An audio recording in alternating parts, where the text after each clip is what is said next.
Ayollar haddini bilsin birodarlar. Ayolni jannatga kirishligiga 3 ta shart. Allohning ibodatini qilsin, namozini o'qisin, ro'zasini vaqtida tutsin, erini rozi qilsin, jannatni xohlagan 8 ta eshigidan kirsin deganlar.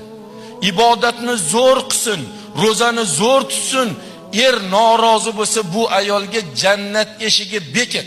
Har qanday holatda kira olmaydi, chunki 3-shart eri rozi bo'lishlik kerak. Xotin, baraka top, umringdan baraka top. Seni tarbiyalagan otangga rahmat, onangga rahmat. Senga uyladim, men shunaqa farog'atda yashadim. Rahmat senga. Hurmatimni qilding, xizmatimni qilding. Lekin shunda ham ba'zi bir paytlarda qadringa yetmay baqirib qo'ydim, so'kib qo'ydim. Mendan rozi bo'l. Men sendan roziman, xotin. Xudo rozi bo'lsin degan gapni oladi. Jannatni 8 ta eshigidan tanlab qarang. Hozir